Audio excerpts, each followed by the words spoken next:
Welcome back, fellow football fanatics. It's been a while since I've been live, but that's what happens when we go through a big change. I was sick for really the past week and a half, and I recovered just a few days ago. And before then, the regular season came to a close. So we were already going through a ton of change, and then the unexpected came about. But we're here, and today's sponsor for this live video is you via Patreon. So all of my Patreon followers, all of who have supported this channel, thank you very much.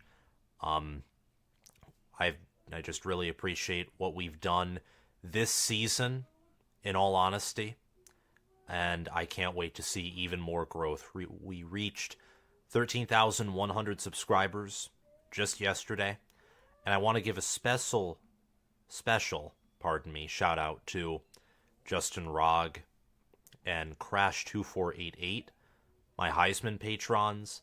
Thanks to Zubin Zah, Austin Christmas, Chris Lane, Matthew Sale, Will Loftus, Gabriel Calendar, and Roaming Gnome for being all conference patrons. And I didn't forget about you, my singular All-American patron of the month of December. Thank you, Spencer Bringhurst. And thank you everyone else who has supported this channel through Patreon. You can support this channel via the link in the pinned comment. That's where you will find my Patreon, where you will gain bonus content depending on your tier, but you will always be thanked in lives and at the end of every video. And if you want to support the channel in a different way, you can via my merchandise store, which you can find in the description of this live and of all of my videos. I'm wearing a nice, very comfortable College Football with Sam sweatshirt. It's very comfy, keeps me warm. So thank you for listening to that brief introduction, and what we're talking about today is bowling, previewing the bowl games where the Big Ten is participating in, and also I want to talk about the 2024 Big Ten football season and just some early opinions of mine. Before we do that, though, I want to get into the chat and see what all of you are saying. Hummus Hero, welcome in. It's the Big Ten SEC Bowl battle, indeed. He thinks that the highest scoring game will be Ohio State versus Missouri. The lowest scoring game will be Iowa versus Tennessee. The most entertaining will be Michigan versus Alabama. The closest game will be Penn State versus Mississippi, or Ole Miss. And he thinks that Ohio State, Michigan, Ole Miss, and Iowa will win the respective matchups. Those are the matchups that are on the screen of this live. GT Sports, let's go with a fire emoji. Nice to see you in here. And a person, no, Iowa is almost definitely losing. Well, never underestimate an accurate arm, which Joe Milton has, paired up against an Iowa secondary that just feasts off of turnovers.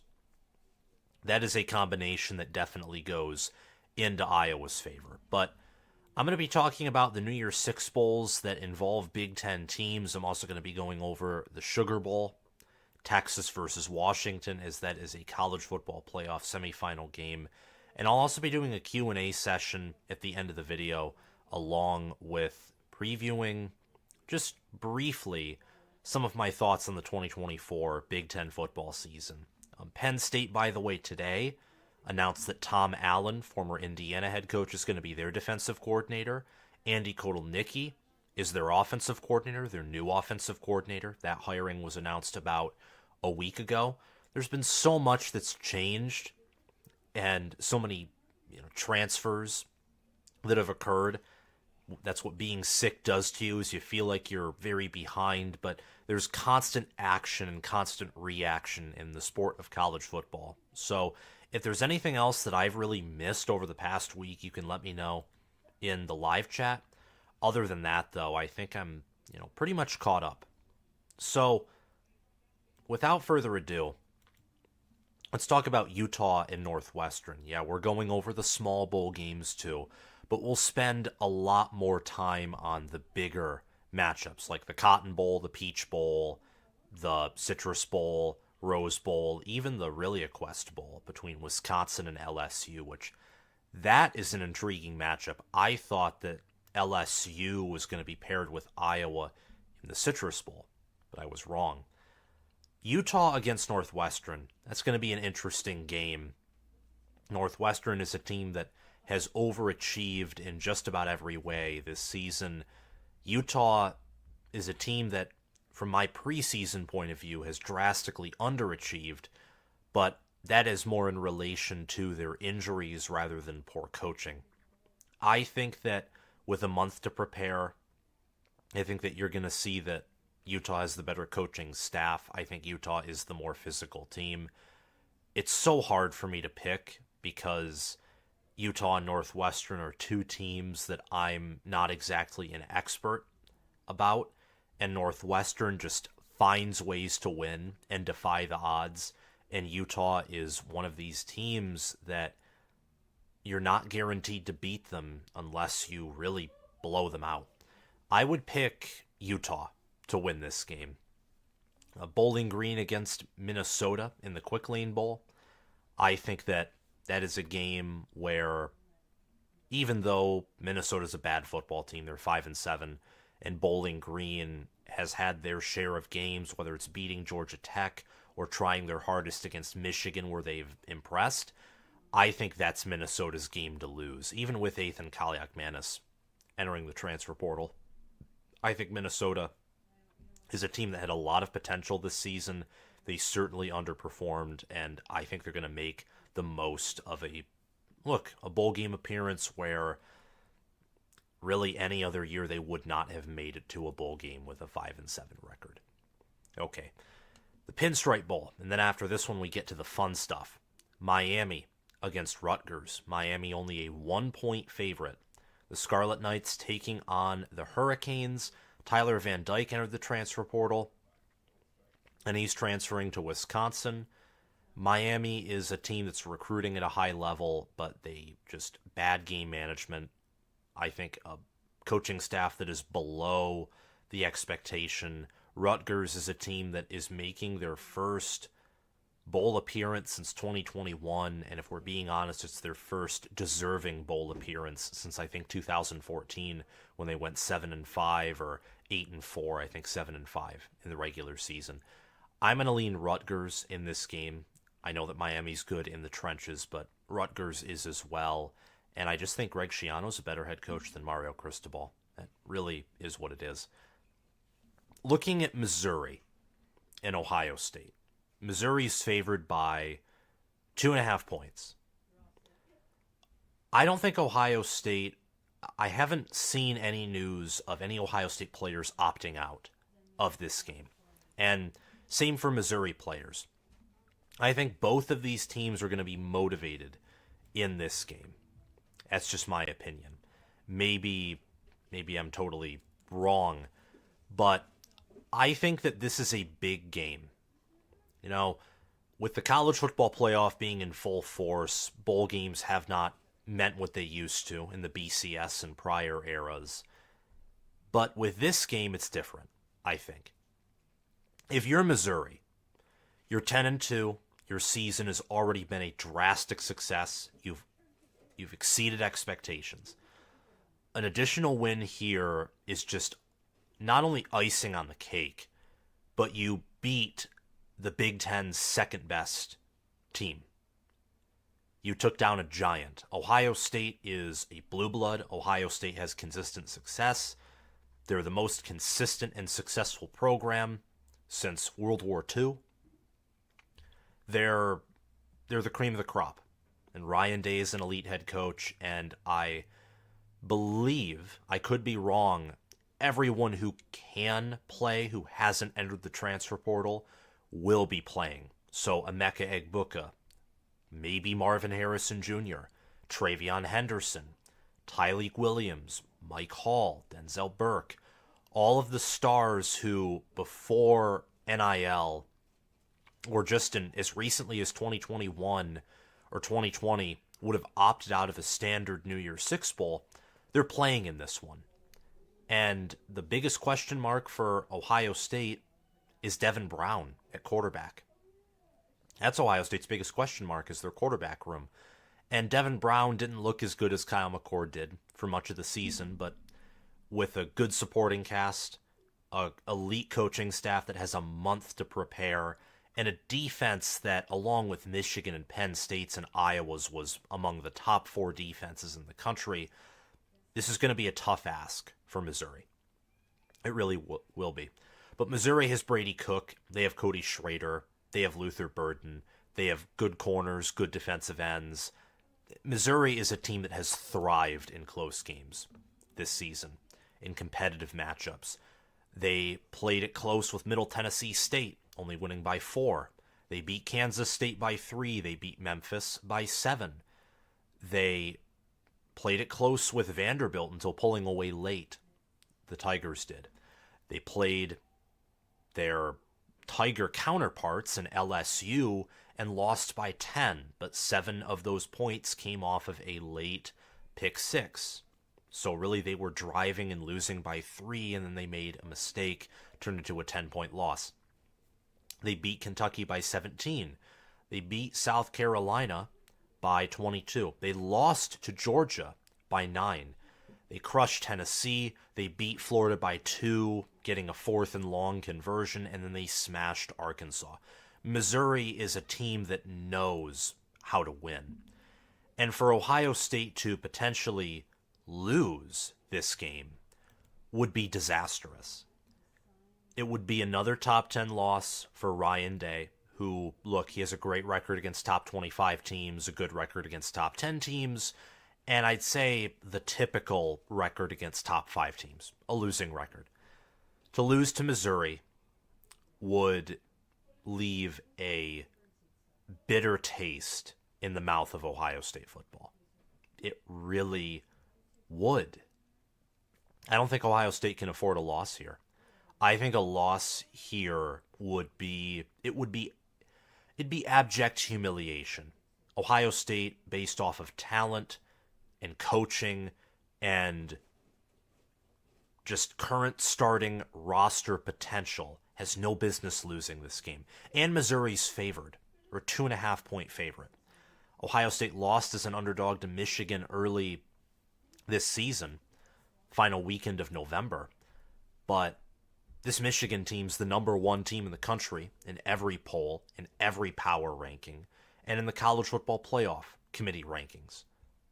So from a standpoint of power rankings, there's no shame in losing to that Michigan team on the road. From the standpoint of the game, absolutely. But to lose to Missouri is a team that has no business beating Ohio State. They don't. And I will say that again when I make an official preview video on this. Ohio State should beat Missouri. I'm picking them to beat Missouri. I think they'll win and cover. Missouri's currently favored by 2.5 points. But this is a big deal for Ohio State. This game is this. It's as big of a game as the Rose Bowl was in 2021, where you lose to Utah and you have a bitter taste in your mouth and there isn't the same momentum heading into 2022 that we all felt when they won the Rose Bowl. If Ohio State loses to Missouri in this Cotton Bowl, there's a different feel around the program entering 2024 than if they win. If Ohio State comes out and wins, and this is especially the case if they dominate, and let's say Michigan wins it all as well, you're 12-1, your only loss is to the national champions, one of the few teams that's gone 15-0 in the history of the sport, and one of the best teams all time in the 21st century by resume and efficiency. I know it's hard to believe, but Michigan's that good in efficiency analytics. Doesn't mean I personally would pick them to beat 2001 Miami or 2020 Alabama or even 2019 Ohio State. I don't think I'd pick this Michigan team to beat either of those teams. Maybe 2019 Ohio State, but 2001 Miami, heck no. Same with 2020 Bama and some of Saban's even better teams. But this is a huge game. This is massive. Going 12-1 and your only loss to the national champions feels a lot different than going 11-2 and your one loss is to a Michigan team that again lost in the semifinals. That's a totally different feel surrounding the program, at least in my opinion. I want to check the chat, and then we'll get back and talk about Penn State versus Ole Miss. LSU vs Far, good to see you on here. Go Big Red. Hardly paid attention to bowls so far. Too much been going on at Nebraska.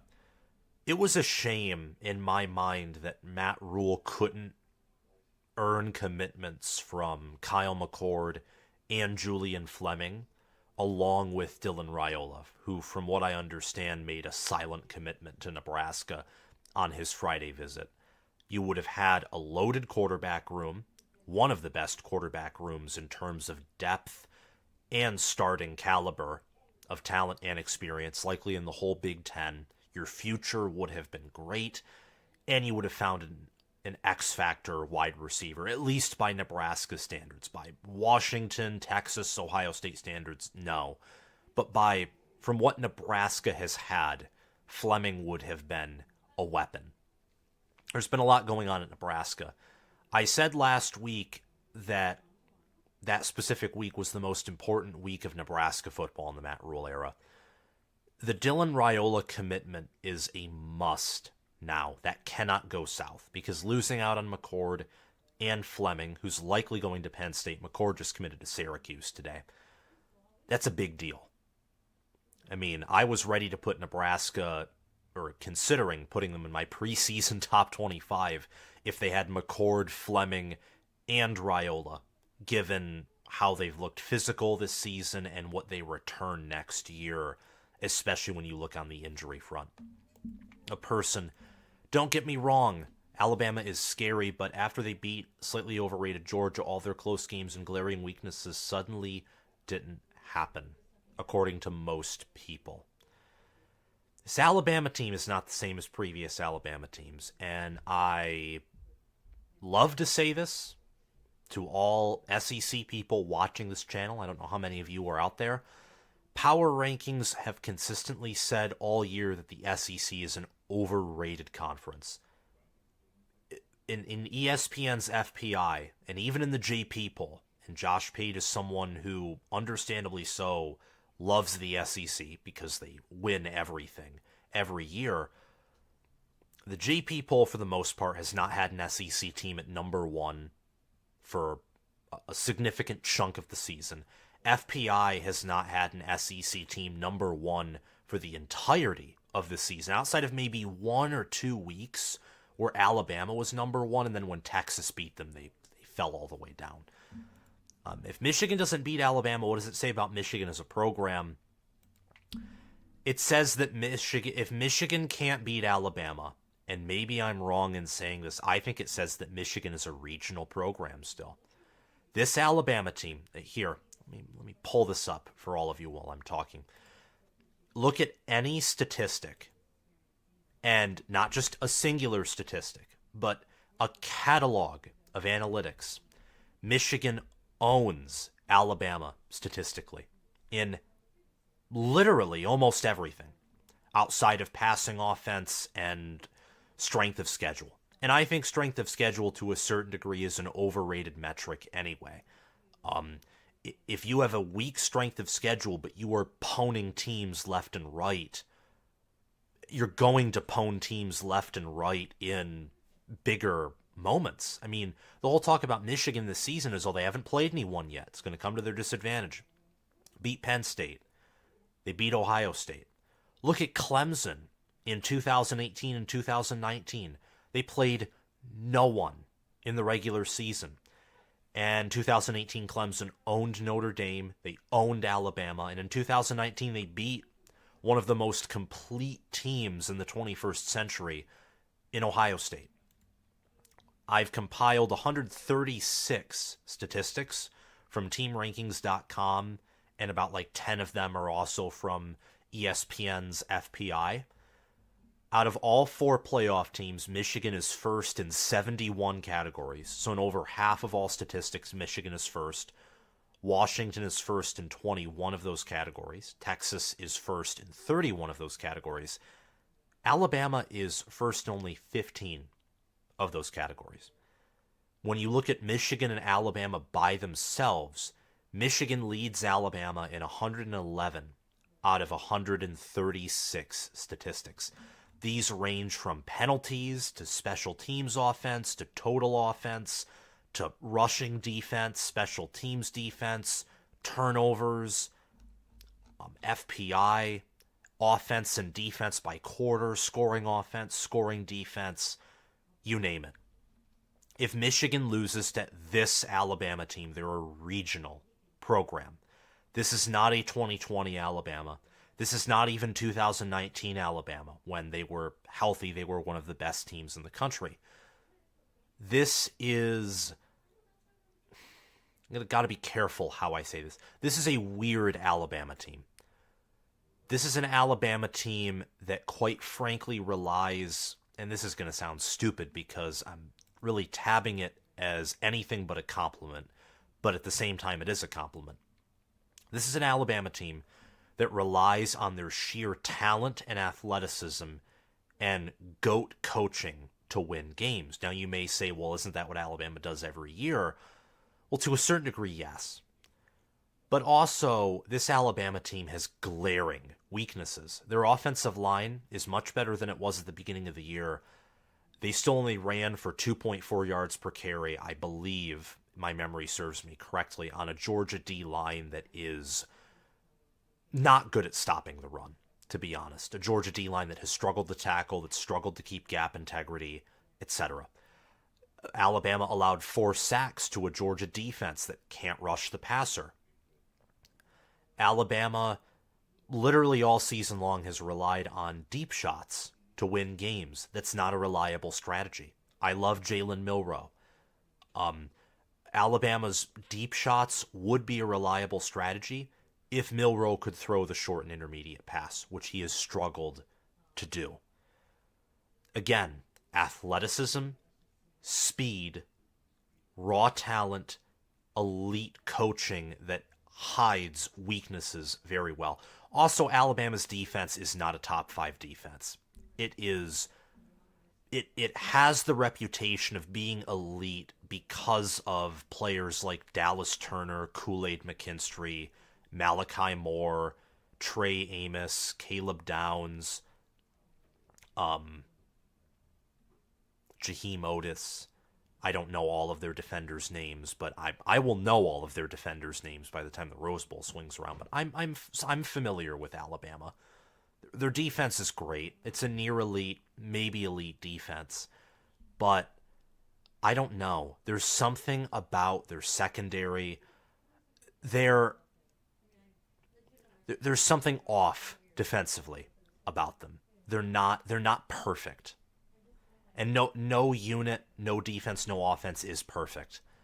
But I'm telling you, this Alabama team is not like previous Alabama teams. They're not efficient with their talent. And part of that's because of the previous regime, a.k.a. Bill O'Brien and Pete Golding. Another part of that is the fact that, look at Ja'Cory Brooks, for example. He's transferring to Louisville. I thought he was going to be an All-American this season. I was wrong. I think just injuries got the best of him. Look at Jalen Milroe. Jalen Milroe was just not developed by Bill O'Brien, and Tommy Rees is a good offensive coordinator, but you don't have Mike Locksley, or you don't have Steve Sarkisian. You don't even have Brian Daboll. You don't have, in my mind, a genius OC, and you don't have a Kirby Smart at DC either. So there are holes. And yes, to conclude, yeah, Michigan would be like the new Oklahoma, except defense and trench play rather than quarterback play and an annoyingly good perimeter play. Let me look at some other comments. Hummus Hero. I think Devin Brown has more potential than Kyle McCord. He has no experience, basically being the backup all season. Yeah, I agree with that. I think that his legs and his athleticism give him a higher ceiling than Kyle McCord. I'm very excited to see how he does in the Cotton Bowl. I think Missouri's defense, especially their secondary, will be a good test. Howdy do, Sam. Glad to see you're doing better. And, oh, by the way, Sam, go blue. Do it for the Big Ten. Holy cow. Holy cow. I didn't expect an Ohio State fan to say go blue, but here I am. I mean, I'm saying go Buckeyes. I want Ohio State to smash Missouri and just, break them. But will that happen? We'll see. Okay, just joined Sam. Just got to tell you there is no way in hell Iowa beats my boys. We'll come back to that comment. I'm actually very conflicted about that game. Love the channel, Sam. Watched your roster previews in the spring and got recommended this channel again just this week, so I made sure to subscribe this time. Thank you very much, Double EM.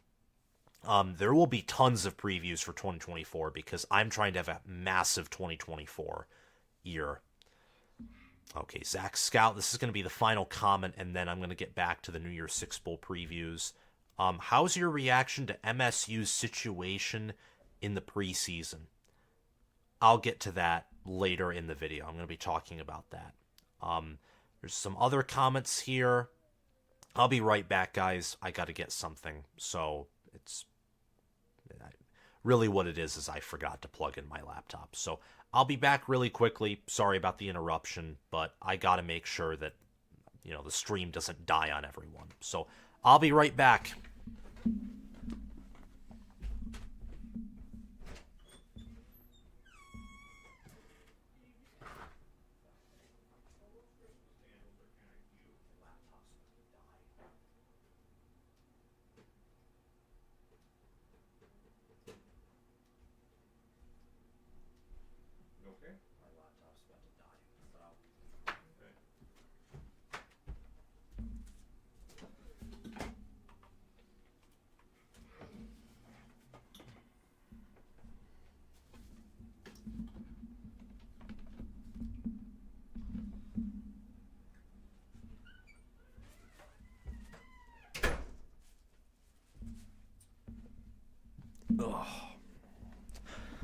Okay, we're back.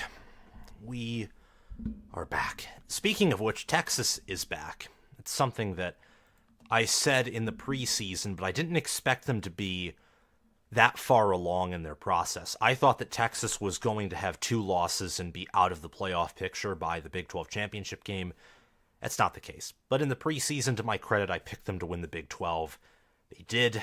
I also picked them to lose a random Big 12 game. Some correctly picked that to be Oklahoma. I thought it was going to be TCU. They actually nearly lost to TCU, funnily enough. Or maybe Kansas State was probably going to be my second choice. They won some close games with Malik Murphy, who's now in the portal. But they beat Alabama. And that was why they reached the college football playoff as the 3rd seed. So if there's a Texas fan on here or anywhere, congratulations, your program is back, and I think you have a top 5 program right now. If I was to rank all the programs today in college football, I'd do Alabama 1. I said early in the season that Georgia had overtaken Alabama as the number 1 program. In terms of overall potential, I'd still agree with that, but how can you have a better program than Alabama right now? I mean, Alabama could lose 65-0 to Michigan in the semifinal and still be the number 1 program. Because given the talent given the players they have right now, in my mind, they should be 9-3 or 10-2 or 11-2. They should have lost to Auburn. In a universe where Jaden Daniels doesn't get axed in an injury, they lose to LSU. And there is a universe where they find a way to lose to other teams, where they lose to Georgia. So Saban has done an amazing coaching job this season. He commands the program in full. And yeah, I'd say Alabama at 1, though there's a strong argument for Georgia at 1. Georgia at 2. Georgia and Alabama are the top 2 programs, and I'd say Michigan 3rd, Ohio State 4th, and Texas 5th. Those are how I would rank my programs right now, my top 5 college football programs.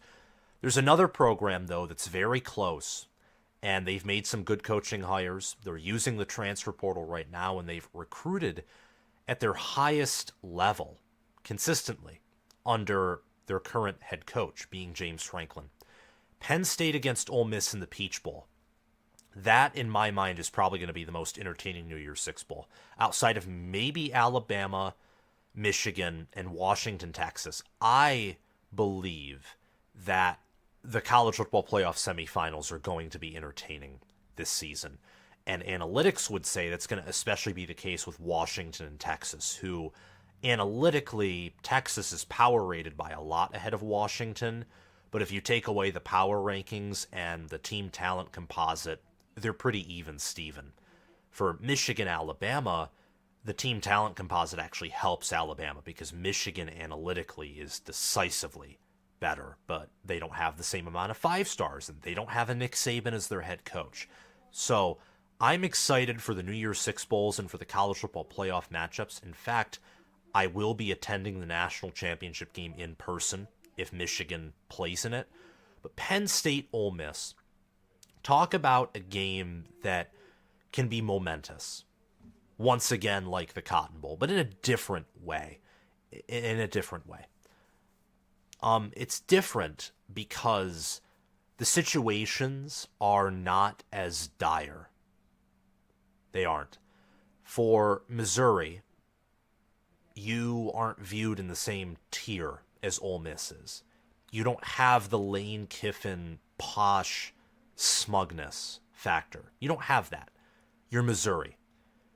Outside of when you're good, you are an afterthought. Ole Miss is actually, to a certain degree, thought of, even when they are not performing at a great level. Ole Miss can lose this game, and their fan base will still be absolutely elated, especially with the fact that they're killing it in the transfer portal right now. They're probably going to get Walter Nolan, and they already have not Raheem Sanders. He's transferring to South Carolina. But Ole Miss has a ton of guys coming to them in the transfer portal. They're probably going to get Antoine Wells from South Carolina. Probably going to get Walter Nolan. And gosh, there are some like high-profile names who are transferring to Ole Miss. I'm going to look up the transfer portal class so I can get them right. For Penn State, on the other hand, they could lose this game, and it won't be some kind of dire emergency. Like, for example, if Ohio State loses to Missouri. But you want that extra momentum. Oh, yeah. Tyler Barron, Princely, Uman Malin, Key Lawrence, Antoine Wells is officially committed to Ole Miss. Got Chris Paul Jr., Jerquan Scott, Lewis, or maybe it's Louis Moore from Indiana. They already have 9 incoming transfers. Ole Miss does. Many of them 4 stars. For Penn State, you want that same momentum that Ohio State had after 2021 heading into 2024. You want that momentum. Penn State, and I'll be talking about this in a few minutes, they have one of the easiest Big Ten schedules in 2024. You've made a massive upgraded offensive coordinator in Andy Kotelnicki, and you prevented a drop-off at defensive coordinator by hiring Tom Allen to replace Manny Diaz.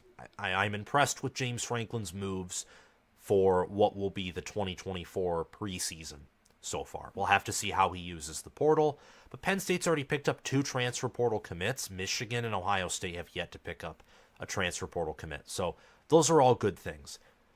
This matchup pits a lethargic Ole Miss defense against a Penn State offense that just can seemingly never click, despite having sizable offensive linemen, despite having good tight ends, a 5-star quarterback, and elite running backs. They just haven't clicked all season. And it pits an elite Penn State defense, a defense that might be the best in the country, against an Ole Miss offense that has just been lights out, except when they face elite defenses. Now, that, in a certain sense, might be a no-brainer in saying that, but there have been times where, Big Ten and SEC schools are built differently.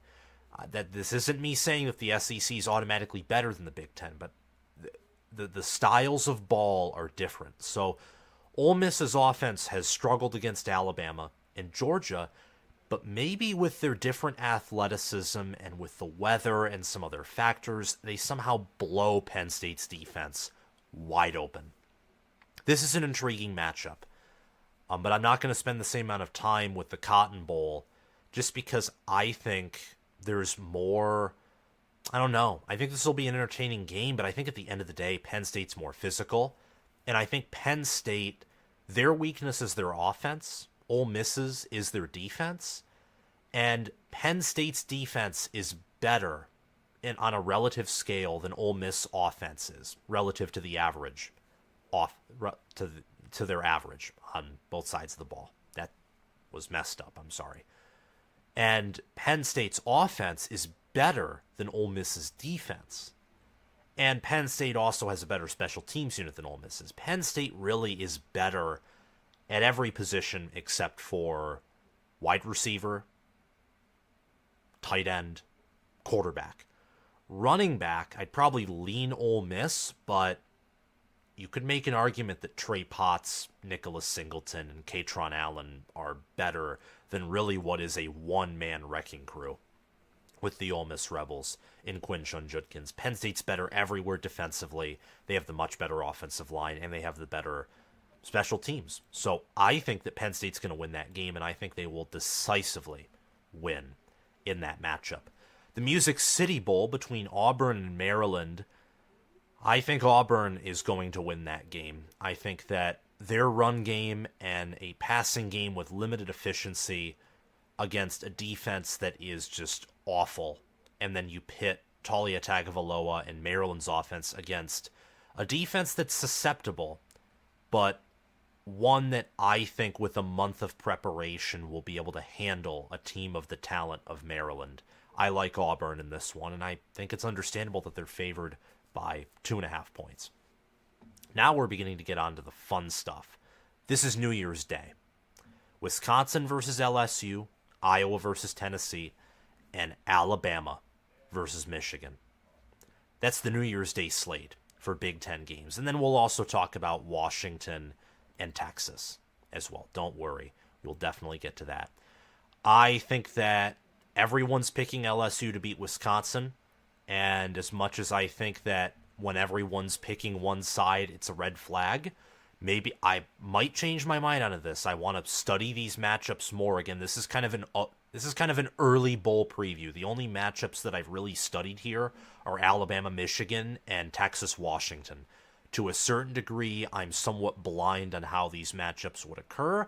Outside of Ole Miss, Penn State, because I watched Ole Miss play Alabama, I watched them play Georgia, I've watched Ole Miss against LSU, I've watched them play in big games, and I've watched Penn State play in big games. So I have a better feel for the Peach Bowl, for the semifinal games, and just because Ohio State is that much better at Mizzou in most positions, I have a good feeling for that game, even though I want to read up and study up more on Missouri and watch some more film. But nonetheless, LSU's just that much better than Wisconsin. I have no clue how LSU isn't just going to outpace Wisconsin in an offensive shootout and win, because LSU's defense is bad, but Wisconsin's offense is also bad, and Wisconsin's defense is good, but LSU has a quarterback in Jaden Daniels, who I don't know if he's playing in this game. It sounds like he will.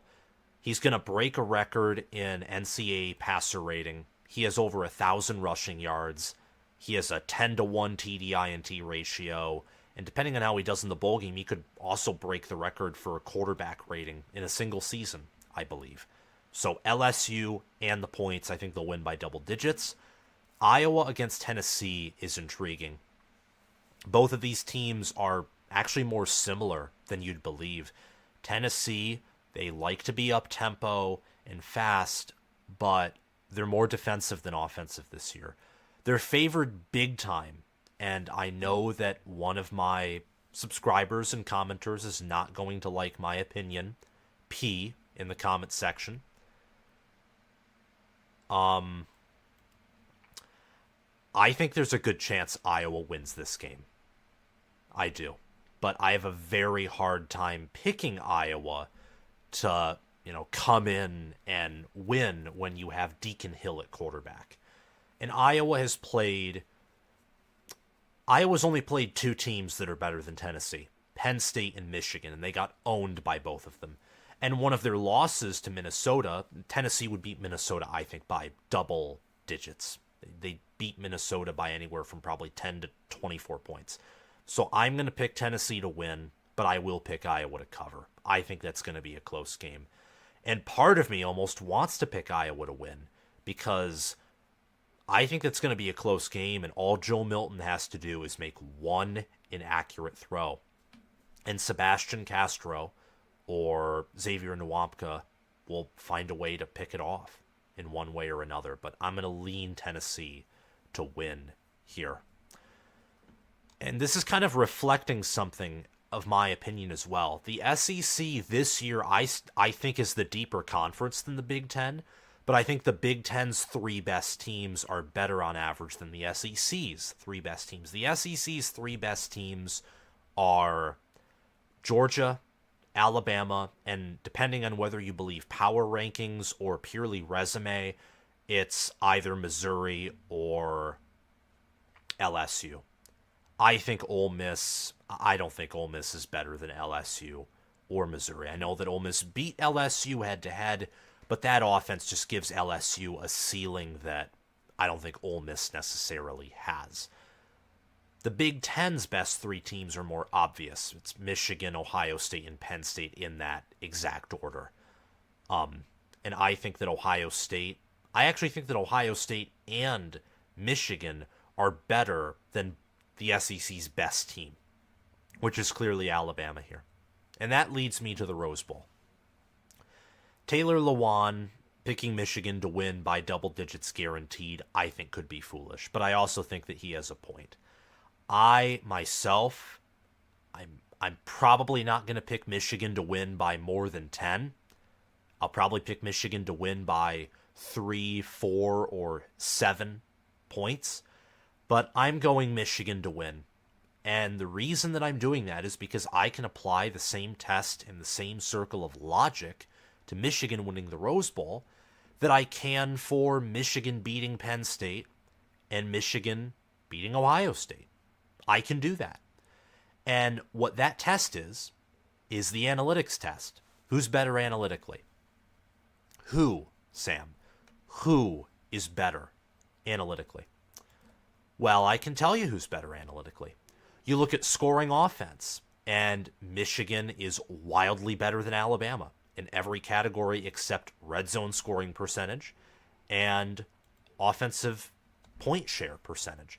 And offensive point share percentage, the only reason you're low in that is if you get defensive scores. So to a certain degree, if your offense is scoring a lot, it's not bad to be low in offensive point share percentage because that means you're scoring touchdowns on offense but also on defense in a good amount. Michigan, in offense by quarter, outscores Alabama in every quarter except the fourth, and Michigan largely blowing out almost all of their opponents until, Maryland, Penn State, Ohio State, so they blew out all but 3 of their opponents in their 13 games. They typically rest their starters in the fourth quarter. Michigan outscores Alabama in first and second half points per game. Michigan leads in time of possession share in all but the fourth quarter. Same with 2 halves. In terms of total offense, Alabama has more yards per game, but in so many other metrics like yards per play, plays per game, third downs per game, fourth down conversions per game, seconds per play, third down and fourth down conversion percentage. Well, actually, Alabama leads in fourth down conversion percentage, but Michigan leads Alabama in third down conversion percentage. And also punts per play and punts per offensive score. Michigan's better. In rushing offense, Alabama has many more rushing attempts per game, and yet Michigan has more yards per rush attempt, more rushing yards per game, and they have more rushing yards as a percentage of their total yards. Michigan has the more consistent passing offense. Alabama's is that much more explosive. They're top 4 in yards per pass attempt and yards per pass completion, but Michigan is second in completion percentage. Michigan has more passing attempts and completions per game. So J.J. McCarthy has more passing repetitions than Jalen Milroe. McCarthy is more comfortable in my mind, carrying the game on his back from a passing standpoint than Jalen Milroe is. And you can't say that, typically, because J.J. McCarthy is one of the best protected, most cushioned in terms of supporting cast, and less used in terms of passing attempts per game quarterbacks in the NCAA.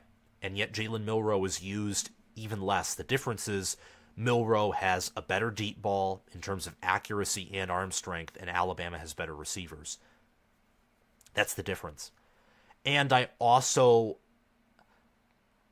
do also think that Alabama tries to go deep more, and I do think there is something to the fact that Alabama, just from a reputation standpoint, well, no. Jalen Milroe also is good at creating plays. He inside and outside the pocket now. He's gotten more comfortable as a pocket passer. Special teams offense. Michigan that's actually one of the few areas where Alabama's better than Michigan in special teams offense. In scoring defense and defense by quarter, along with special teams defense, according to teamrankings.com, Michigan is better in every single category. Again, referring to my earlier statistic of out of 136 analytical categories, only 9 of them gathered by ESPN. That leaves 127 from teamrankings.com. Michigan leads Alabama in 111 of those categories, which is nuts. Michigan analytically is they're not just the superior team, they're the far superior football team. So Michigan shouldn't lose this game. They shouldn't. Michigan shouldn't lose any game. They're better than Washington. They're better than Texas. They're better than Alabama by power rankings and by strength of record. The only team that's better than them in strength of record is Washington, who beat Oregon twice and who beat Utah, beat Oregon State, beat USC. They've played a tougher strength of schedule than Michigan has, and they're undefeated. Alabama and Texas have played tougher strength of schedules than Michigan has as well. Michigan is the weakest strength of schedule out of any college football playoff team, but Alabama and Texas also lost a game. Alabama getting dominated by Texas, and Texas losing in a painful fashion in a neutral site rivalry to Oklahoma. Finally, so I'm picking Michigan to win. I think it's pretty obvious here. Finally, Texas versus Washington. I'm not going to be too deep in here because I want to make actual videos on this content, but I would lean Washington. I really would lean Washington. I just think that Kalen DeBoer's that much. I think I might be wrong here. I think Kalen DeBoer has a wider gap over Steve Sarkisian than Nick Saban has over Jim Harbaugh. And Nick Saban has a pretty sizable gap over Jim Harbaugh in terms of coaching acumen. This isn't me disrespecting Sarkisian at all. This is just me viewing Kalen DeBoer in my mind as a top 8 head coach. And a staff that, with one of the best strength and conditioning coaches in the country, and an offensive staff that features Jamarcus Shepard and Ryan Grubb, Washington finds ways to win. And I think it will take a team that out-physicals Washington to beat them. And even then it won't be a guarantee. If Texas had Jonathan Brooks, I might treat this game differently. But they don't have Jonathan Brooks. And Quinn Ewers, in my mind, is extremely suspect. Very suspect. I think Quinn Ewers, out of all quarterbacks who are starting in the college football playoff, I think that Texas is the worst quarterback. I think that Milroe, McCarthy, and Penix right now are better than Quinn Ewers. And it's important to have good quarterback play, efficient quarterback play, if you want to win in the college football playoff, if you want to win a national championship. So I think that Washington will beat Texas, but I have a harder time picking this game than I do Michigan-Alabama, because analytically, which college football would say I might try and make it an analytic-based channel. You can't base everything off of power rankings. I've picked sometimes against power rankings. I did that, by the way, when it came to Washington and Oregon. Oregon was rated higher in analytics in the regular season, and I picked Washington to win. Now, unfortunately, I didn't repeat that, and I picked Oregon to win in the rematch. How foolish of me. But it is what it is. This is a harder game to pick because analytically these two teams are close. In the same way that, in a different way than Michigan and Alabama, where Michigan leads Alabama in 111 out of 136 categories, Texas only leads Washington in 88 out of 136 categories. That's a 30, that right there is a 23 analytic, or that's a 23 total differential in terms of analytics in favor of the Huskies compared to Alabama when it comes to Michigan. So that is going to be a closer matchup. What's also intriguing is the fact that it's either Texas or Michigan that has the best rush defense in the playoff. It's not even close. Those two have amazing run defenses. Washington's is... Texas and Michigan have elite run defenses. Washington's is near elite. Alabama's is just great. I think Texas is the best run defense, and I think the fact that Texas leads all four teams analytically in run defenses proves that. But Texas is an awful secondary. It's the worst. They have the worst secondary and yet the best defensive front in terms of run defense versus pure pass defense in the playoff. Washington could not run the ball the whole game and have success. So there's an intriguing matchup there that favors Washington, I think, schematically and in play style. But Texas, right now, by power rankings, is the better team. They have more talent and they have better depth. So we'll see. But I think Washington wins. I think the national championship will be Michigan versus Washington. Look, that's a hard game to pick. I'm not going to pick that game today. I would lean Michigan, but I have said before, Washington right now is a team where if I'm Michigan, I'd have a hard time picking the Wolverines. I'd probably pick them due to the fact that they're better analytically, especially, observing the statistics. Michigan's that much better than basically everyone statistically. But it would be hard, because you have to beat Washington in the passing game to beat them, and no one's beaten Washington yet, and I don't think Michigan has a consistent enough passing attack to get guaranteed points on Washington's defense. Meanwhile, Michigan's defensive weakness is big plays allowed through the secondary, and what does Washington love to do? Make big plays in the secondary. So, Michigan-Washington National Championship, that's where I think it's all going. And that's going to be the end of me previewing these bowl games. Now what I want to talk about with all of you is early 2024 thoughts. But before we do that, let me answer some of your comments.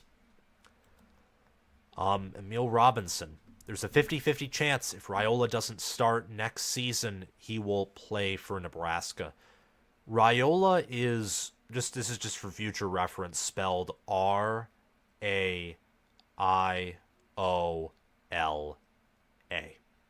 I'm not trying to be insert insult here. I'm just trying to be helpful. P, we are pulling for Michigan to win it all, though. That's shocking. I mean, wouldn't you want... No, you wouldn't, because you're that type of rival fan, aren't you? Where... Because Alabama's your hated rival, you're like the Ohio State fans who want Michigan to crash and burn versus Alabama. I to a certain degree, respect that. Thank you, though, for cheering for Michigan to win it all. I hope they do. I don't think McCord and Raiola are the right kind of quarterbacks for Nebraska right now. Dante Moore at UCLA, Bo Nix at Auburn, Rattler at SC. You can put a 5-star QB on an average team. They struggle. I think that's a good point right there. But McCord and Raiola are better than anything Nebraska has right now. And Nebraska, in truth, in many games was a good quarterback away from winning. And Nebraska's offensive line, to your comment below that, I think will improve next season. Okay. Will Lou, love your videos, Sam. I'm excited to see Rutgers play Miami in the Pinstripe Bowl in New York City. I'll also be rooting for Michigan Go Blue. Are you watching that game in person, Will? Are you going to watch that game in person? That'd be interesting. Also, on the idea of Bama versus Michigan, Bama's offensive line held the most in the SEC. I think different league refs in Michigan pulls away. There's a good point there because Michigan has a potent pass rush. And people say, oh, they've struggled at times, but Michigan watch Michigan's defense. They only rush 4 or maybe 5 guys at most. They don't like to blitz, and they can bring pressure without blitzing. What that will allow Michigan to do is get pressure with 4 men and then put a spy or 2 spies on Jalen Milroe, is what that will let them do.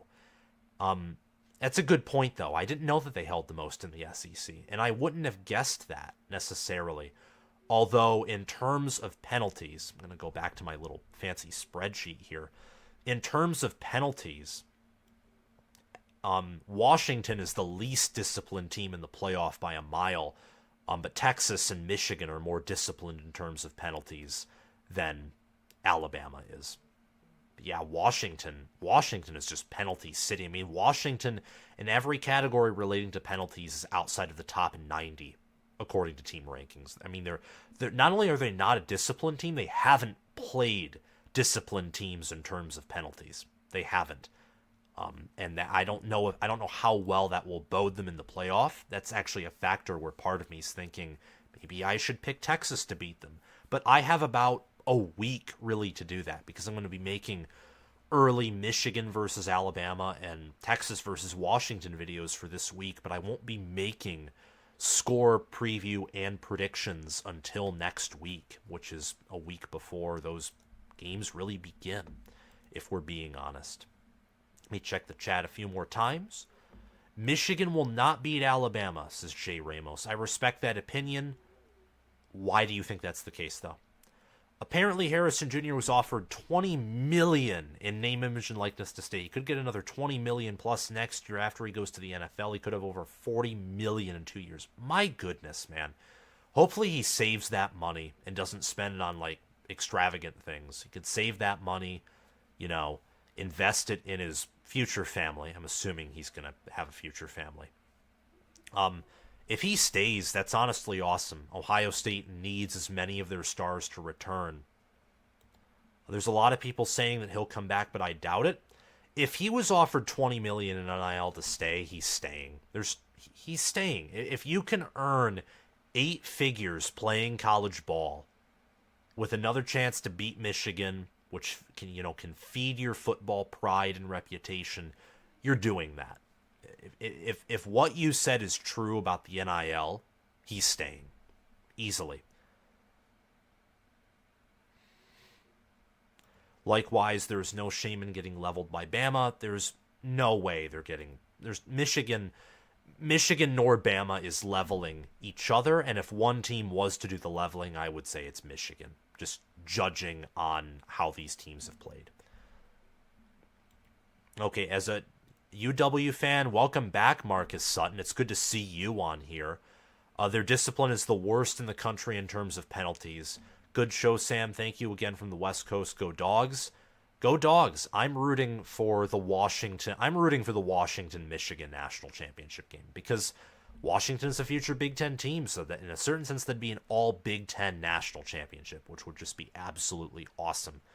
Okay, briefly. I don't want to spend more than a handful of minutes on this, but tell me in the comments below what you all think about the 2024 Big Ten season. Who do you think will be the best team? Who do you think is going to win? Because it's not always the best team that wins the conference. Like Penn State winning the Big Ten in 2016 when they were really the third best team that season. Or there's an argument that Michigan last year in 2022 wasn't the best team and that Ohio State was better, but whether it's due to really the matchup advantage that Michigan had and some mental breakdowns that occurred. Tell me what you think. Who do you think is going to be the best team? Who will win? Because now with the round robin scheduling, there's a chance that some teams with easier schedules float to the top, and that some teams who are actually power rated ahead of teams with easier schedules sink to the bottom due to attrition. Let me know what you think. Who do you think is going to be the best Big Ten team next year? Who will win the conference? I'm excited to see what you all have to say in the comment section. If Harbaugh stays Michigan, I think that's the biggest factor.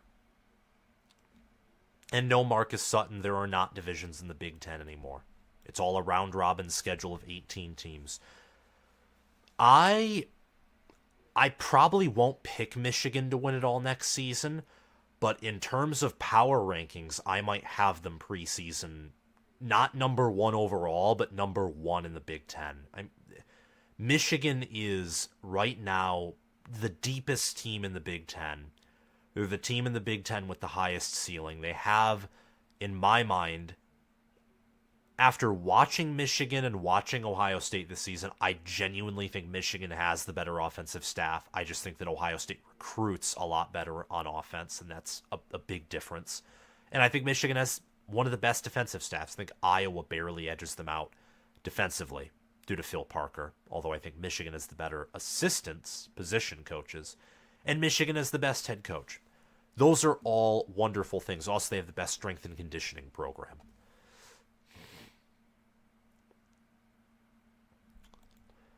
The Big Ten scheduling will operate how the Pac-12 did this season.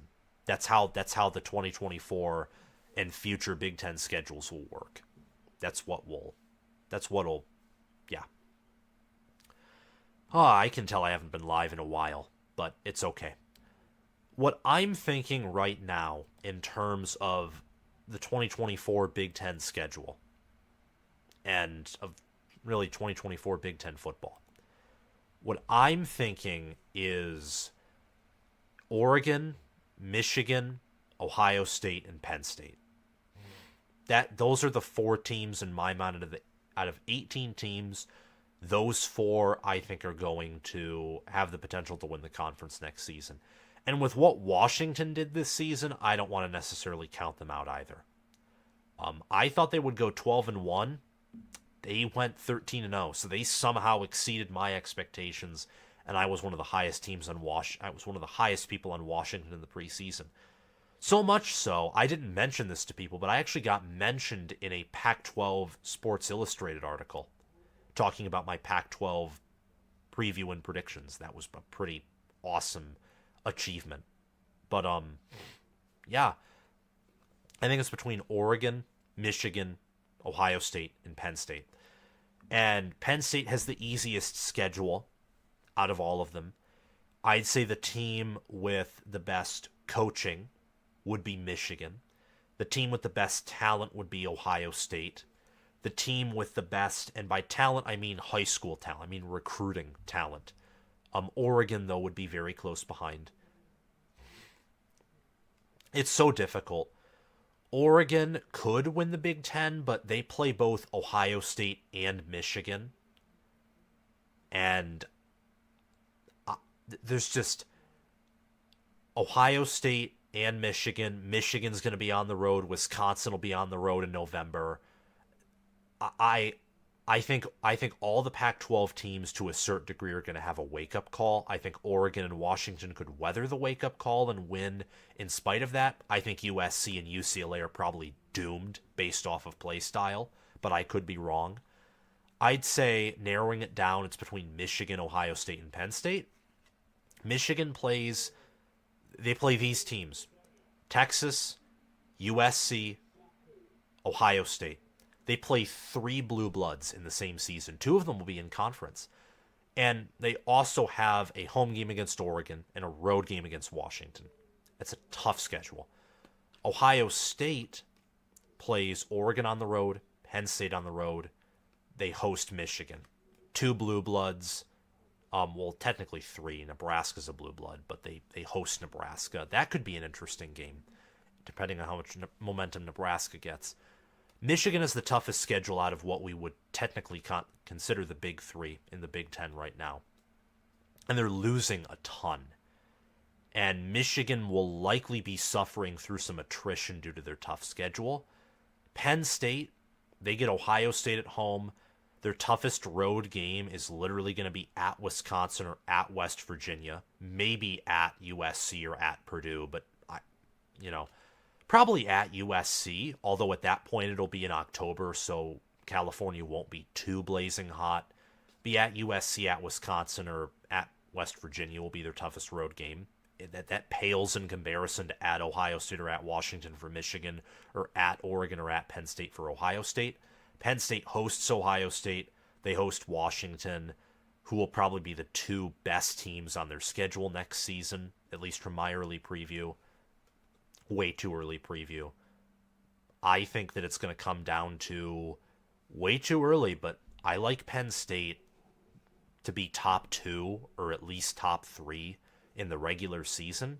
My tentative pick is Penn State, Ohio State for the Big Ten championship game, which means that Penn State beats Ohio State in the regular season, because I have Michigan winning every game except for their game against Ohio State. That's how good I think Michigan is. I think they're going to reload for the most part, but lose to Ohio State on the road. Mostly because I expect Ohio State to frankly return everyone. Is that likely? Not exactly. But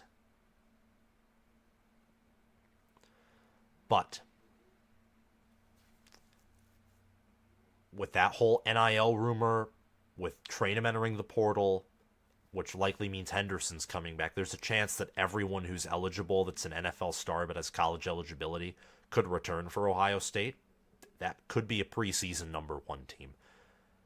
Michigan having the tougher schedule than Penn State, if both teams go 11-1 and they don't play each other, which Michigan and Penn State don't, the team with the toughest conference schedule would get the nod to go to Indy, which would be Michigan in that scenario. So I think that, again, this is very early. This could change within a week. I do think because of home field, there's a chance that next year Penn State could actually edge out Ohio State in terms of assistant staff. I still think Day would be the better head coach than Franklin. Plus, Penn State will probably be returning more than Ohio State, though you never know. Tentatively, I'm picking Penn State versus Ohio State in Indianapolis. Though, if it's confirmed they're returning everyone that they can, including Marvin Harrison Jr., I'd likely put Ohio State at 12-0, because the only team that has proven capable of beating Ryan Day is Michigan.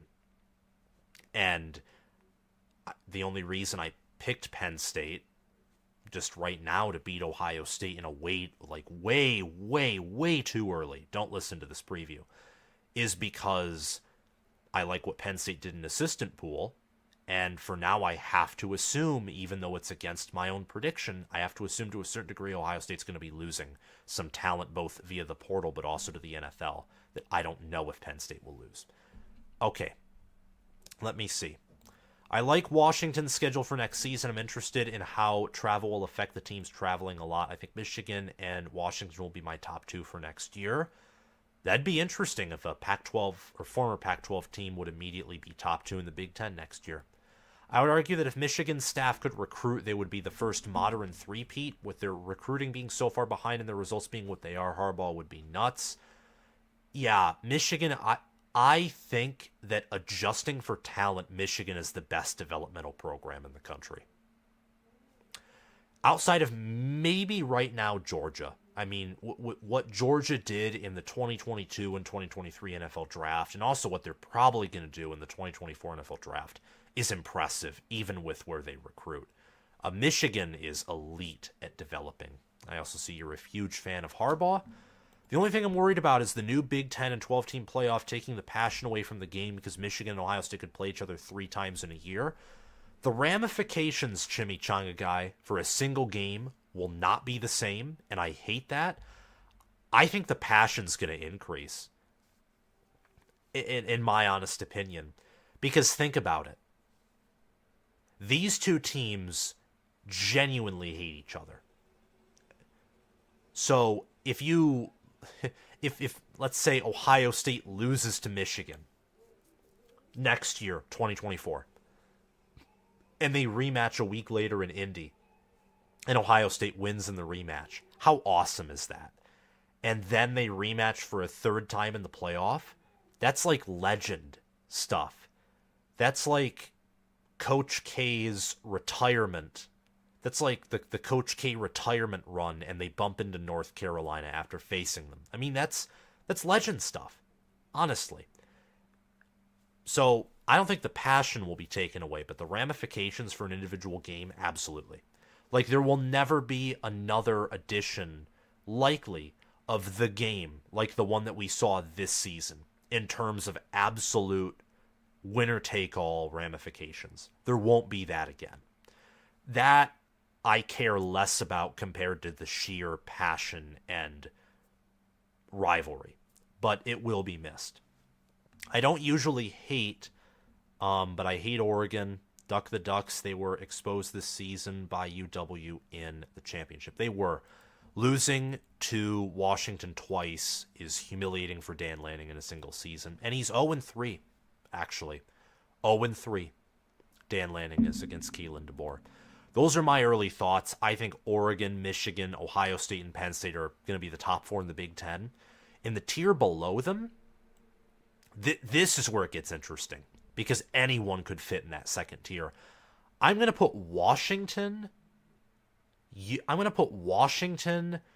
USC, and Oregon in that second tier below. Maybe you could put Nebraska, but there's a big gap between the tier 2. Well, actually, no. Tier 2 is just Washington. Maybe Iowa. I think if the rumors about Scott Frost to Iowa are true, I jokingly told a friend that, well, Iowa's immediately ranked in my top 25 no matter what. It's not exactly a joke, because Scott Frost offenses are pretty good. But yeah, those are my thoughts, really. Yeah. So thank you so much for coming on, everyone. I really appreciated being on and talking to you all about the 2024 Big Ten schedules, doing a little bit of a bowl preview. I'm going to be trying to go live more and also be more organized with my lives. I think it'll just, help with overall channel viewership, growth, etc. Also might be trying to build a studio that doesn't involve a green screen, but let me know of any suggestions you have in my email. You can email me at collegefootballwithsam@gmail.com. No spaces, no capitalizations. It's just literally collegefootballwithsam@gmail.com. And thank you so much for coming on. I really had a blast. Oh, Sam, in my new video, I was wearing a College Football with Sam shirt. I'm going to check out your video right now. Thank you very much, Chimichanga Guy, for supporting the channel. I appreciate it. Have a great day, guys. And go Blue, go Buckeyes, go Nittany Lions, go Big Ten. Seriously. And I am very excited for the bowl season, where last thing I'll say, I'm going to be going live for the Cotton Bowl, the Peach Bowl, and for the semifinal games. So I'm very excited for those. Have a phenomenal day, guys, and I'll see you all around. Bye-bye.